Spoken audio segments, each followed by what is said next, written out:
Good morning, and welcome to today's hearing entitled Ensuring Public Safety, Oversight of the U.S. Organ Procurement and Transplant System. I want to begin this hearing by saying that it is an honor to serve as the chairman of this subcommittee, and I look forward to working on a bipartisan basis to shed light on many areas in need of oversight and reform. Just last year, 48,000 organ transplants were performed in the United States. Many of us know someone who is an organ donor or an organ recipient. There might be relatives, friends, neighbors, coworkers. These procedures are often life-saving and can extend an individual's life by years, if not by decades. While organ transplants are a relief to so many families, there's actually another side to the story that is equally important, and that is the story of the donors and their loved ones. In September of last year, this subcommittee held a hearing to conduct oversight of the organ transplant and procurement system, as well as implementation of the Securing the U.S. Organ Procurement and Transplantation Network Act, which was signed into law in September of 2023. During that hearing, certain allegations came to light, raising concerns whether practices and procedures were putting patient safety at risk. Following the hearing, the Health Resources and Services Administration, known as HERSA, directed the Organ Procurement and Transplantation Network, or OPTN, to investigate the issue to better understand what transpired in one of these alleged incidents. HERSA also conducted its own investigation. The agency compiled a report that describes practices at the Organ Procurement Organization, OPO, formerly known as the Kentucky Organ Donor Affiliates, CODA, but it is now known as the Network for Hope.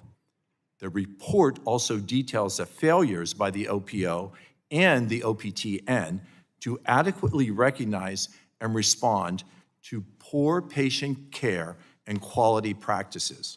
HERSA then issued a corrective action plan to the OPTN, directing them to take specific actions to address the concerns that were identified in the reviews.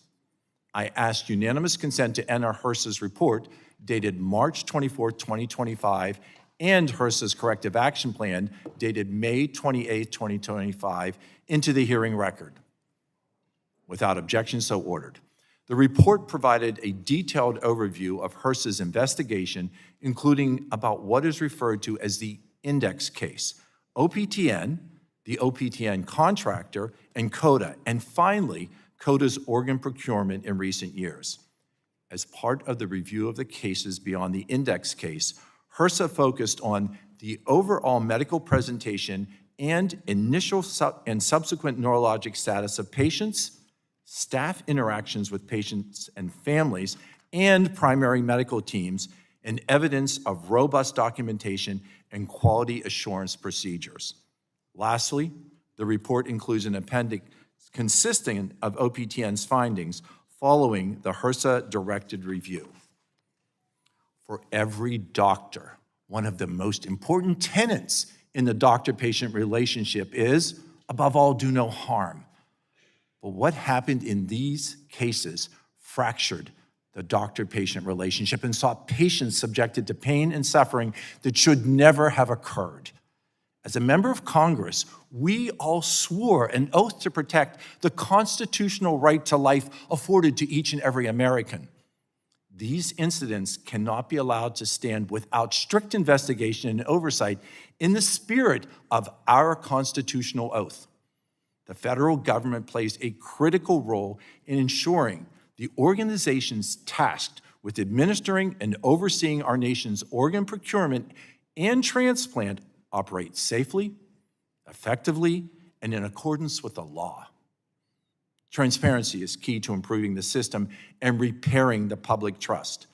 This committee has and will continue to follow the facts so that we can restore trust and accountability within the system. I want to thank the witnesses from both panels for joining us today. I look forward to hearing from each of you about the challenges facing the organ procurement and transplant system, the ways that the system can be improved, and how we can ensure the safety of all patients who elect to be organ donors.